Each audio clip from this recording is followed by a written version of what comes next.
I got us at 2, so we're good to begin whenever you want to, Mr. Chair. Okay. The meeting will now come to order. Welcome to the January 27th, 2025 City of Asheville Board of Adjustment. My name is Suzanne Godsey, and I am chair of this board. The Board of Adjustment is a quasi-judicial body that is governed by the North Carolina General Statutes and the city's Unified Development Ordinance. We are authorized to hear requests for variances from the city's UDO, Unified Development Ordinance, appeals from final determinations by city officials charged with enforcement of the city's UDO, requests for reasonable accommodations, and other requests as may be provided in the city's ordinances. Our first agenda item is the review and adoption of the minutes of the December 16th, 2024 regular meeting. Is there a motion? Motion to accept. Is there a second? Okay, all in favor say aye.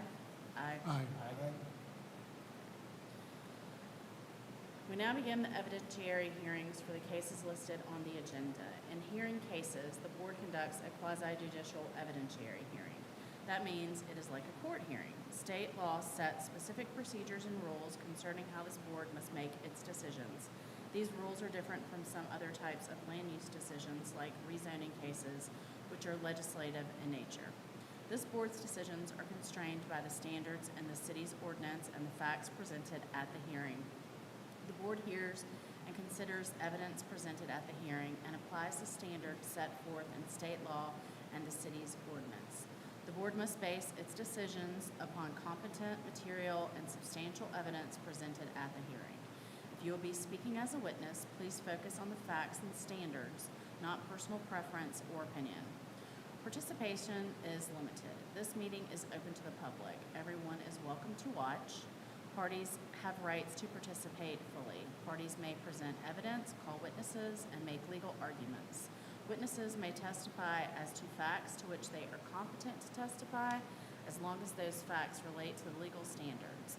In addition, lay or non-expert witness testimony is limited to facts, not opinions. For certain topics, this board needs to hear opinion testimony from expert witnesses. These topics include projections about impacts on property values and projections about impacts on traffic safety. For variance requests, a 4/5 vote of the board is required to grant a variance. For all other hearings and matters, including the adoption of minutes, the decision will be made by a simple majority vote. Witnesses must swear or affirm their testimony. So at this time, we will administer the oath for all individuals who intend to provide witness testimony. Please stand and raise your right hand if you plan to provide testimony. Do you solemnly swear or affirm that the evidence you shall give to the board in this action shall be the truth, the whole truth, and nothing but the truth? I do. Thank you. Our first and only case today is variance. The business owner, Hannah Soboleski, is requesting a variance to the sign standards in section 7828 4.3, looks like a L, signs, Haywood Road, Form District of the Unified Development Ordinance. The applicant is seeking relief from the design standards wherein post signs are required to be supported by 2 posts. The property is known as 841 Haywood Road, and the PIN number reads 9638058490. Sam Starbaum, Planner 3, will be presenting the case this afternoon. Yes, thank you, Madam Chair, members of the board. Again, for the record, my name is Sam Starbaum. I'm a Planner 3 with the Planning and Urban Design Department. And before us today, we have a sign variance on Haywood Road. My presentation will follow all other presentations that I've given. We'll talk a little bit about a summary statement, what we're seeking. It is exactly as the chair has just read. What this is the Haywood Road Form District has its own sign standards. One of those is the requirement for post signs, and I will get into that a little bit later, but the applicant is seeking a 100% waiver to have a monopole sign there instead of a post sign with 2 posts. And what I'll do now is get into some of the zoning and the aerial imagery to paint a picture of where this is and then let you deliberate the standards. So here we are. This is Haywood Road Form District. This is an Haywood Road Form District 3, which is corridor. You can see that here in the gray, and to the north you have a little bit of residential, and to the south you also have residential. This is incredibly common in Haywood Road. This is the most common type of residential zoning. You'll see here RS8 to that north, and then RM6 to the south, and then you do have Haywood Road 4 to the right. I want to dispel any notion that this is sequential. Things like 1, 2, 3, 4, all the way to 7, they do not go in that order. It does not ascend or descend depending on which direction you're traveling, west or east, either towards Patton or I guess towards New Belgium. This is the layout of the entirety of the Form Code District, and you can see basically right here where 841 Haywood Road is. It is abutted by HR 1 as well, and you do have HR 6, which is a little bit closer and will run for a portion of Patton. It needs to be clear that they are all one sign code. It is not that these all have a different sign code. So what the applicant is seeking relief from is not, it is unique to their zoning district, but it is not unique to their sub-district of 3. Again, it is all the same for all of Haywood. So as you consider some of these things, like the supplicant materials they sent in, all these things where you're trying to determine the character, it is not limited to just 3. It is for Haywood Road Form District. And here you can see the aerial photo. Here is 841 Haywood Road. There is largely parking in the front, and there is the sidewalk on their side of the property. I will let the applicant talk about that a little bit, but it is a narrow lot, and 851 has that access just right off that property line to the left for the parking in the rear. And there are a number of other commercial structures and residential structures in the area. This is what I would say is most common for urban form in Haywood Road Form District. This is what the zoning tries to do, is a mix of residential, commercial, retail, small restaurants, cafes, things like that. So there's the aerial photo. This is what the sign requirement says. This is out of that very specific designation. It is out of I, but the description is that a permanently affixed sign which is wholly independent of a building for support where the primary support is supplied by 2 posts positioned no more than 6 inches apart. So that is where the requirement comes from. That is what the applicant is seeking relief from.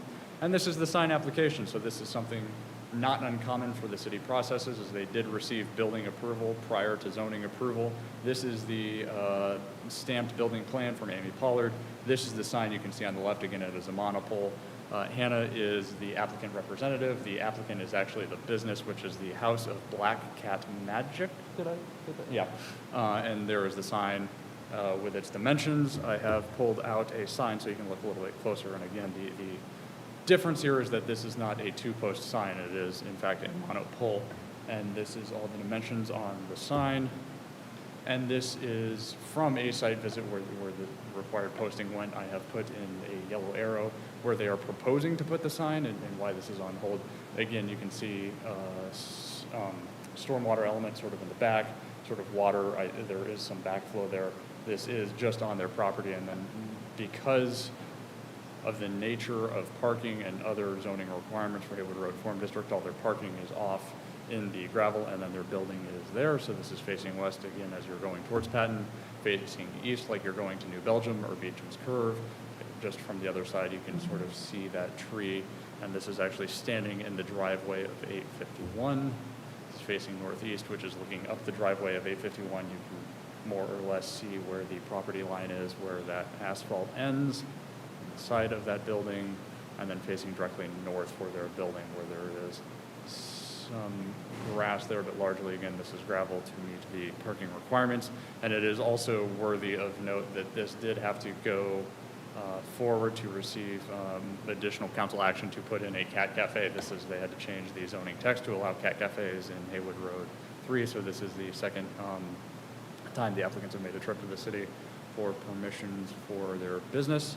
And that is more or less my presentation. I will stand for any questions you may have. This is, I think the requirements are straightforward. What the applicant is seeking is clear, and the images paint the clear picture of everything that the board may need, but I would be happy to stand for questions before the applicant presentation or your deliberation.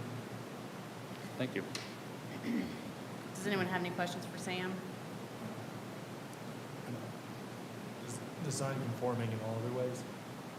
It is conforming in all other ways except for the 2 posts. Is there any underground utilities or water or anything in that? I'll let the applicant speak to that. I read that, so. Yeah. So where, oh, go ahead, John, I'm sorry. If they just were to do 2 short posts side by side to kind of be a monopost, would that be compliant? Just the fact you have 1 post in the ground, if they put another post in the ground, just like, right next to it. It would also have to meet building code standards. I'm not sure if it has to be structurally supportive, but it would meet, I can say affirmatively, it would meet zoning standards even with the small 1-inch diameter side post. There is no clarification in Haywood Road 3 or for all of 4.3 for all of Haywood Road Form District what the primary support of 2 poles has to do. So where the tip of the arrow is that's pointing to the ground, is that the minimum distance it can be from the face of curb? That is correct. There are additional standards for where this can go. The general provisions are 1, 2, and 3 underneath the description, and the applicant has indicated that they are able to meet that with this monopole sign. The only relief needed is the monopole sign. All other aspects are approvable. But it does have to be at least 5 feet from the primary or side street lot line and 10 feet from the side interior lot line, which is challenging on the east side given the nature of the 851 driveway. Will you roll back to the photo with the arrow? And so what we're seeing beyond that, is that a road or is that a drive? That is, so in gravel here, this is the required parking. And then back there, this is where the property line, in effect, where the gravel ends and the pavement begins. That is the property line for 851, the adjacent property. Can you go back Oh, where the which- arrow is? Right Yeah. there? Mhm. Where'd you say the parking started? It's a poor photo. Please don't judge me for my lack of photography skills. It actually starts a little bit back from where this is taken, and it is actually the better photo for that is here. So you can see this gravel area is where Okay. the applicant has their parking I see. met. Thank you. But it is, it also meets NCDOT standards for the curb cut there as well. I just have a hypothetical. If we were to approve this and they move and a new person moves in, and could the new person use the sign, just change what it says, or would they have to get ordinance for that? If we approve a sign from the ground, then is it there forever, I guess is what I'm saying. That's tricky, and I would look to Eric on this one. I think if they were to completely remove the sign and put a monopole in the same, I think that's a little different. That would need a standard, but if they were able to somehow, I mean, it would be very tricky. They would have to change the facing of the sign that is existing, but that is remarkably unique to, unless they are also somehow selling black cats and magic, then that would be a hard thing to do. Yeah, Sam's right, so the code has a provision, I think you all have looked at it in the previous matter where we're talking about a face change on a sign, that's allowed. But as Sam's saying, I mean, the face of that sign is very unique based on what they've submitted. So functionally, I don't know how someone would use what's there. But in a hypothetical, that is a possibility. Any other questions for Stan? Yeah, I've got one. Do you have specific information on the fabrication of this, like it'll be a specially fabricated? I did not I mean, know. 11 feet overall, it's a large sign. My only concern is just how well is it put together? That's not something I can speak to. It is from a fabricator in town that is very familiar with our standards. That it is not coming from Cleveland, Ohio. It is someone who actually had informed the applicants that they will need a variance for the monopole, and I will let the applicant speak to that. But there is, again, I would like to state for the record that everything else meets the building standards, the quality standards, and the zoning standards. The only thing is the monopole here. Yeah, There is no other concern about quality, and it is 11 feet overall height does seem excessive, but there are other examples of actually signs exceeding that in Haywood Road. And I know you were not at the city of Asheville when this code was written. Was there any background given to you as a planner as to why it was a two-pole No, recommendation no, or standard? no. All right. Any other questions for Sam?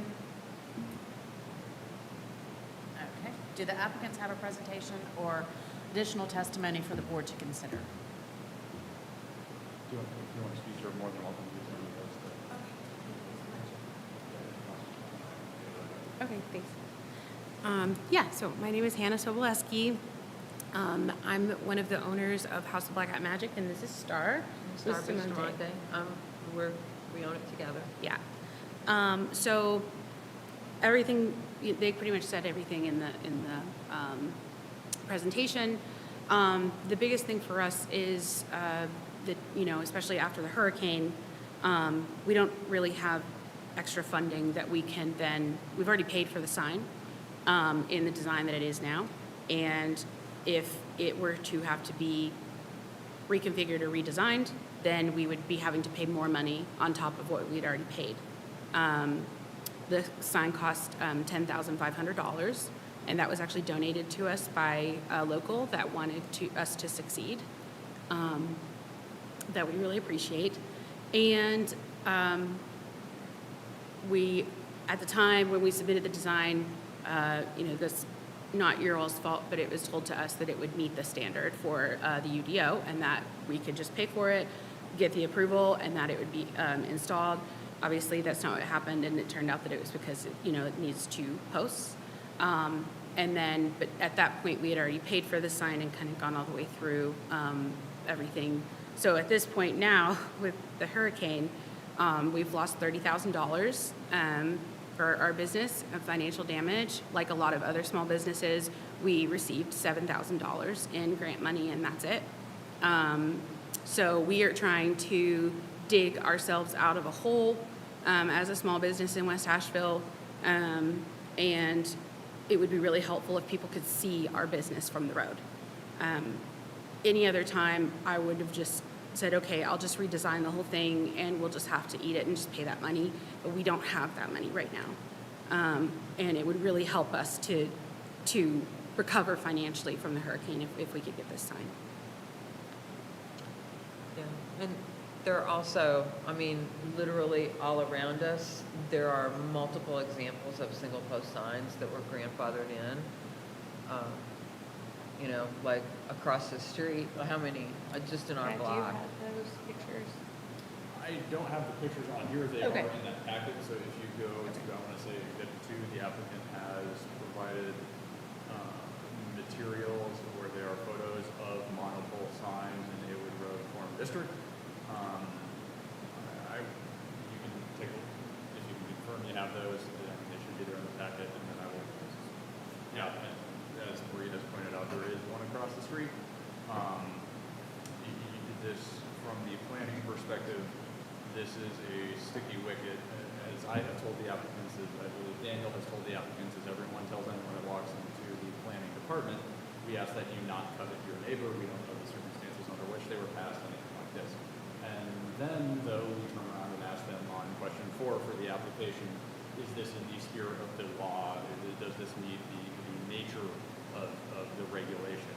And it is in the board's purview to determine if that is the case, but as you can see from Exhibit 2, there are certainly examples of monopole signs. There are some of them a little before the code. I think some may have been during the code as well. Yeah, there's at least 12.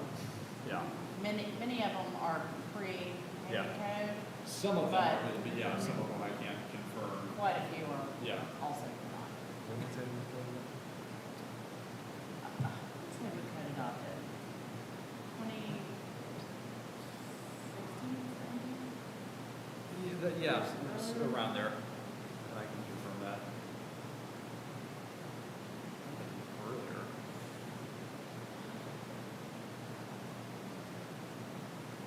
I got a question for you guys. Yeah. I was reading your packet, you said there's utilities in the ground. There are, yes, I think, sorry, I'm gonna mess with your stuff, I'm so sorry. Okay, so, where we want to put the sign is where the previous amp shop sign was, which is what the building was for 20-plus years prior to us moving in. And then behind it, you'll see there's a garden, it's pretty dead right now, and then there's a tree. Right on the other side of that tree, though, where we could maybe potentially put a sign, we can't because there is a water backflow thing that the city installed there. So The only area on the property that we could really put a sign that would not interfere with parking or entry into, our lot would be right in that little kind of triangular grassy area. And then the other thing is that pulling in and out of our business is actually pretty dangerous. People fly down Haywood Road all the time. One of our employees actually got T-boned pulling out because of, just it being hard to see down the road either direction when you're pulling out and there's, street parking on either side. So the one thing that we were also concerned about was doing a double posted sign. We would have to make the sign much larger for 2 posts to support that. And I believe based on the application that those posts would not just be able to be right next to each other. They have to be at least 2.5 feet apart. So number one, that would push out into our parking area and potentially cut down on our parking and also make it easier for people to hit it with their car. But also making a much wider profile sign with 2 posts would also inhibit people being able to see further down the road. So that was where we kind of got the idea of doing like a lamppost type design that's fairly small. The head of the design is pretty small actually. That's also why we made it 11 feet, is because we don't want for people to not be able to see right past the sign. So let me ask you, generally when I look at these cases, I always look for hardships, and you eloquently stated some of the hardships. Particularly, am I understanding you still are about $23,000 in debt? Correct. Oh, yeah, easily. So, It's growing every day.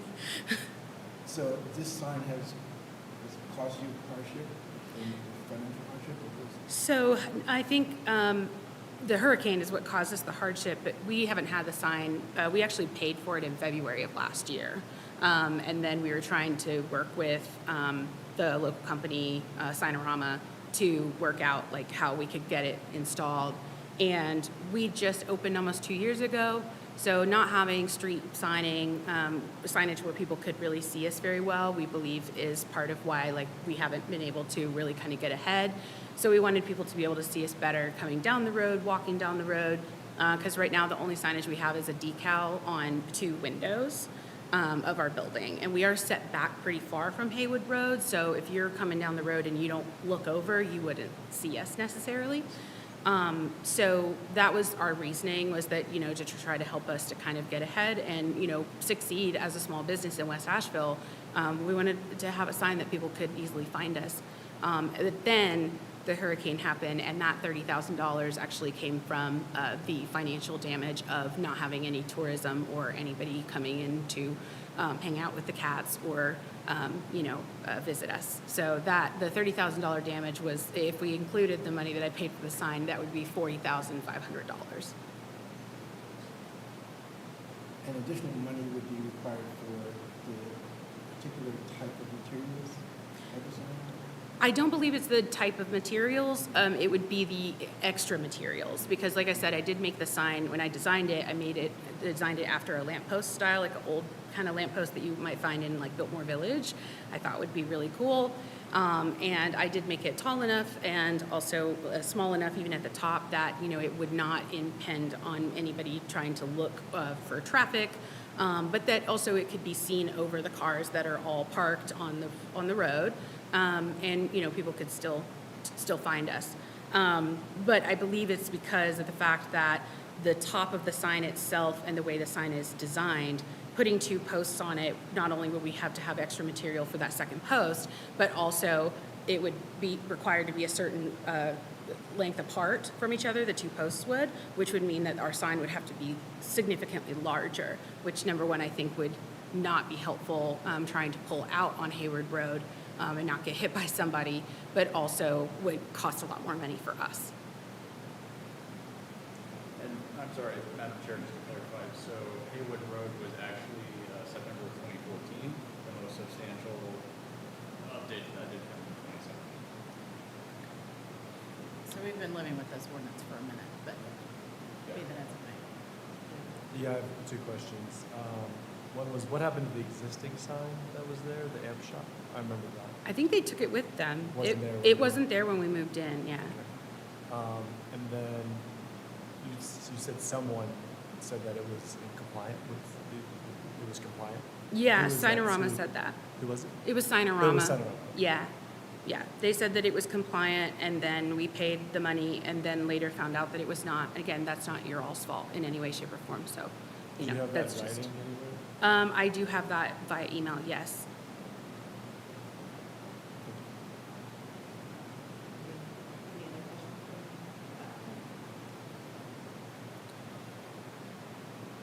So, as a board, we're not to look at financial hardship as being your sole hardship for your variance. I feel as though there are parts of your site that just by common sense, you developed a sign that made sense for this site because that road is a DOT road and we have site visibility triangles. You're probably not gonna know what I'm talking about. No. And that's totally fine. And they are positioned in such a way that you cannot obstruct a car's visibility 3 feet to 10 feet from the ground. If you were to do a two-post sign, you would still be looking at some very strategic ways in which to place a sign on this piece of property as a freestanding sign. And then because you're dealing with an existing structure, your structure is set back from the road. A lot of the other structures in new construction are set closer to the road. They're not utilizing the freestanding post signs that are designed, the design standards are set forth that thought the design company was following. You've got water infrastructure in your way, and you probably, that street tree is required, so you can't exactly get rid of the street tree in order to place a sign. So although there is a financial situation with you guys, the site does have some significant physical hardships that you touch on in your application and that you have hinted at and discussed a little bit, but I just wanted to dial in a little bit more to let you know that there are physical site constraints to your piece of property. And I personally found your comment about the T-bone thing appropriate because we have to worry about the site visibility triangle while we put cars right in the middle of where we're supposed to see them for on-street parking. So I understand the complications that come with on-street parking.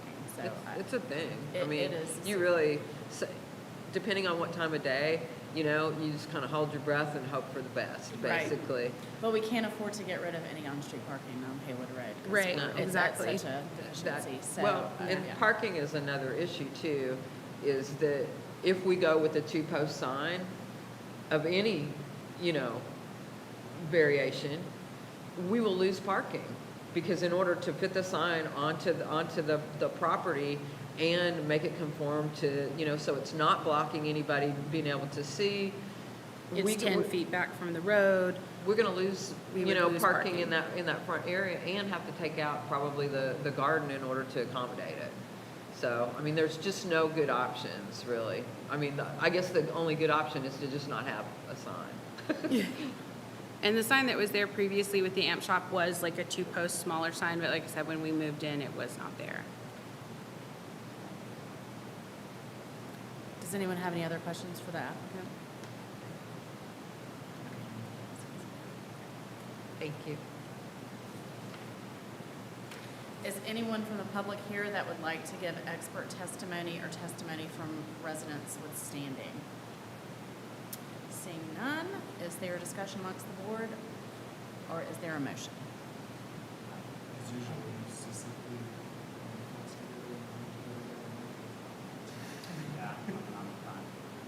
I motion to approve. Okay. Board members, when I say your name, please say aye or nay. Elliot Smith, Aye. John Michael Freitas, Aye. Chris Danish, Aye. Mike Luciano, Aye. and Suzanne Godsey is an aye. Variance is approved. Okay, if there there are no objections, we will adjourn this meeting. Are there any objections? Yes, objection. Oh, yes, I forgot. So yes, the next February meeting will be a chock-full agenda. This is one where Eric has worked with opposing counsel for the 17 North Market appeals, which we've been trying to schedule since last June. There are, my understanding, it's 5 administrative appeals which will have to be agendized separately. And then there is a 6 about hearing them overall as one. And then there are also, we received 7 flood variances, which are about substantial damage. So what will happen is that there will be probably one mega presentation and then 7 different votes. They will all be agendized separately. So my questions to you is, we're gonna need a lot of time. It sounds like that there is some interest in starting early. My thought is mid-morning, like 10 a.m. Would you rather, we can do this at the start of business at 8:30 if you would prefer? So is there, what I hear is consensus to start early. My question is how early? And then also, when would you like to break for lunch, and are there any other schedule concerns? How long do you think you're, yes? I wouldn't. Okay. That's administrative appeals. Yeah, I would say probably 3 hours sounds about right based on our last one. And then the flood variances, the presentation and the floodplain administrator's separate distinct reports are important. But I think insofar as the voting goes, I mean, it was all the same storm. So it's not, while they are 7 separate requests, it is still the same event for the same reason, for the same right to repair and replace historic structures. So I think in some sense that will go quickly, but it could go on. Setting the agenda, will we be doing the appeal first, or would that go after the meeting? I'll have to check with opposing counsel. It would be safest to start those at 2, so maybe the flood in the morning. Do the flood ones in the morning Yeah. and then come back at 2? Yeah. So you could do. I don't know that we would, I don't know that, do you think the 7 flood variances would last from 10 to break and then come back at 2? How many flood? Just 7. 7? And keeping in mind that there is the staff report, then these also have or they will have administrative certificates of appropriateness, or some varying level of that from historic preservation planner Alex Cole. And then there will also be the floodplain administrator reports for all of these. So as, forgive the aquatic pun, but as we wade through these in our first attempts, that is. So we'll be getting a staff report, and then we'll be getting a staff report from Alex as well?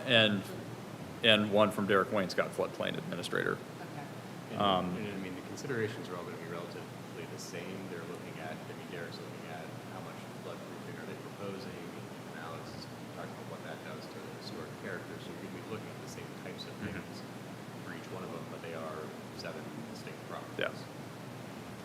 If you think it's possible, we can start at noon and have food out at 11:30-ish, and then just get started, and we can eat and work through these as we eat. And then that's only 2 hours earlier, so we can do noon. I don't know that a meeting at noon is gonna get us to the 2 o'clock for the administrative Okay. appeals, if that's, Yeah. if you want to try to set, if the appeals need to be set at 2, which is fine with me, Yeah. one way or the other, doesn't Yeah. matter to me. We may do a chunk of the variances, break for lunch, and then finish up Sure. the variances, and Okay. then, I'm more like, 10, 1, Okay. 10 for me. Yeah, so start at 10, So hopefully get it 10 done by lunch. by and I'll lunch. just come back. Okay. Have a bulk of it by 10.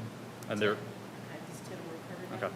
And to confirm with legal, if we do finish early, is there the chance to adjourn? Variances And, early? yeah, If the opposing attorneys are fine with it, we can just roll right into Mhm. those as well. It'll just take some scheduling coordination with them. okay.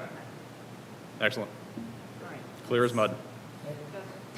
Any allergies, anything that if we try to feed you, will kill you? Let's not do that. Chris says he's allergic to cheap food. Okay. Can't find that down, yeah. I second that amendment. Yeah. Okay. Third, motion Yeah. passes. Don't like bad food. It's approved with conditions. Okay, so yes, Yeah. let's set it for 10. Okay, And then so we'll do 10. we'll go from there. Okay. Okay, great. And we would appreciate, yeah, so we'll try and get as much of a full board as possible. And we thank you for your cooperation in advance, because that'll be a long day. Thank you. Excellent, thank you. Okay, great. So without any other. Motion to adjourn. Yes, let's adjourn. All right, all in favor, say aye. Aye. Aye, Aye. great. Thank you very much.